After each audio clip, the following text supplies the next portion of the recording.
Yo, what's up guys, I'm back on a review for you. This time we have this 89 Fabinho. Now this is a little bit of a weird card to me because in the promo EA said it was like past, present or future like version of a card. Now Fabinho's only played right back in CDM in his career, so I don't really know where this has come from.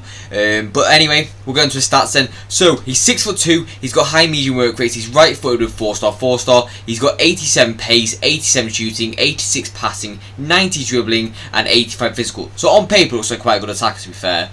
In the games I played with him all at striker in a 4-4-2 alongside that Zaha card. I'll have a review on him soon. I only use the engine chem because I feel like that was best with him. He really needs that agility boost considering he's 6'2", but I'll speak more about that after the clips have gone on. With this card I've lost like 250k I think it was. I bought him for like 700 something and then I sold him for like 500, so please subscribe. Like I really do need this now because I'm running really low on coins and it's really annoying me. But generally speaking, I'm still trying to get reviews up for you guys. I'm doing my best, so if you can bear with me that'll be great for me. But I've got nothing more to say in this intro, so I hope you enjoy the clips and I'll see you after the positives and negatives. Peace.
So on to my overall summary about the card then.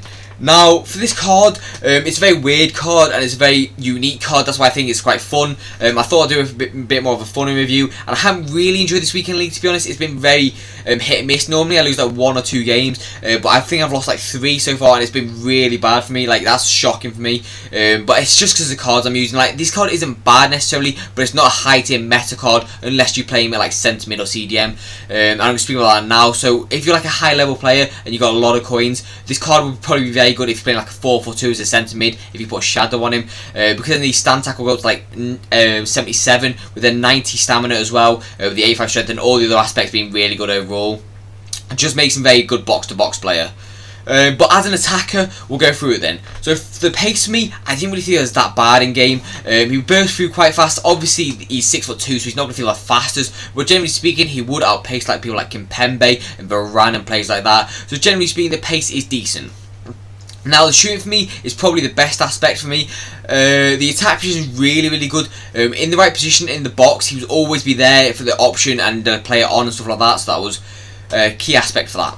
Now, the finishing, the shot power as well, really nice. Obviously, we missed a few chances here and there, which was a little bit frustrating, but the finishing and the composure combined, especially it being 94 composure, that's a really, really good stat to be fair. It started to be very, very deadly. Now, the passing for me overall, I didn't really have many issues with it at all. The short pass is especially good, as well as the long passing and the vision. If you use the L1, R1 triangle balls over the top this year, they are really, really OP with this card, especially if you're going to play him centre mid. If you're not going to play him centre mid, I do recommend the engine chem style. He really does need that boost of agility and dribbling because he is 6'2", and I thought I would struggle with that on this card, and I kind of do, even though he is like more agile than you probably expect him to be. He still isn't the best for like agility and stuff like that because he is 6'2", and that's why I struggle with the Cantona this year as well.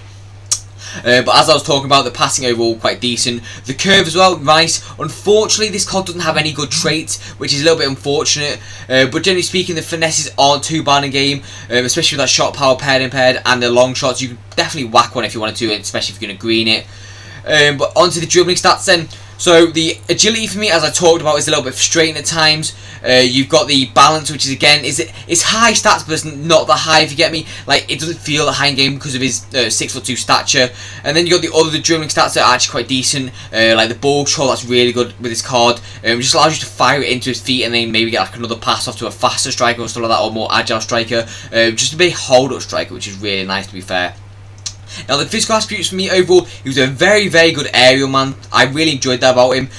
To leap up in the air, the heading accuracy is a complete lie. When he was in and around the box with his heading, especially on corners, very, very deadly to be fair. Like, literally, I would stick it up to him, wouldn't even green it, and it would go in quite a lot of time. So again, if you're playing centre mid, that's a really nice aspect because you're not going to have like too many aerial threats. Let's say the pros use Cordoba and like Kunde and stuff like that, so they're not really that tall. But if you use this card, he's really, really good for that to be fair. And the stamina as well will last you all positions. I don't recommend you playing this card wide at all. He's more of a centre mid, or if you're going to play him attacker, play him as like a hold up striker instead. I don't really feel like he's that strikingly deadly to get from like a Vinicius kind of player, let's say. But let's just say, if you are going to play him striker, you do need the engine chem style. I don't think a Hunter's going to cut it with this card. The engine's definitely what I think you're going to be most suited with, and the price for him, I genuinely think he's going to be worth around 200-300k tops. He's got the like underlying aspects. The body type, I don't know why on Footbin doesn't show, but I think it's more like an average kind of body type, which isn't too bad for an attacker, but generally speaking, I kind of want that lean body type. I feel like it's a lot better, a lot messier this year. But let's get into stats then. So, pace me, overall score, I'm going to give it a solid 8 out of 10. I do really think it's decent, but I don't think it's anything special. Now, the shooting for me, I didn't really have many issues with. He would miss an odd few chances because of maybe his height and that. He would take a long time to like wind up a shot because of his animations this year. But overall for shooting, I'm going to give it a solid 9 out of 10. I did really think it was actually decent. Maybe if I had the like finesse shot trait or the outside foot shot trait, I would give it a bit higher. Or maybe like higher shooting stats. But overall, 9 out of 10 for me. Now, the passing, I didn't have many issues with at all. It's quite average. I didn't like have many opportunities to showcase it because he was that main striker for me. So overall for that, I'm just going to give it a solid 7 out of 10. Obviously, you could play him at that centre mid position and use that passing really nicely to play onto the wides and onto the strikers with the L1 R1 triangle balls. So that is a key aspect that you could do, but I didn't have like many opportunities to showcase that. Now, the dribbling for me overall is a very weird one. He's got very good stats like the composure, the dribbling stat, the ball control stat, and the reaction stat. The reactions is very, very nice. But he's got like the agility and the balance which don't feel as high as they probably should be. So overall for that, I'm just giving it a 7.5 out of 10.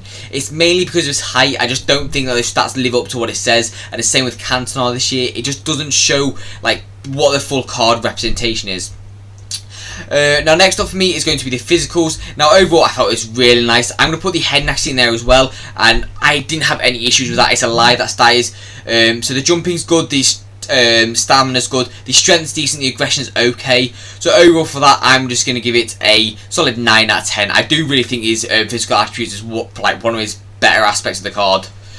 So value for coins then. Now, this is a very, very tricky one for me. If you're going to play him attacker, I'm probably going to give him a 6.5 out of 10. I don't really think he's the best of attackers. I don't feel like you'll see a lot of like high pros and like high players like 2000s go away and players use him, to be honest. He's more of a fun kind of card.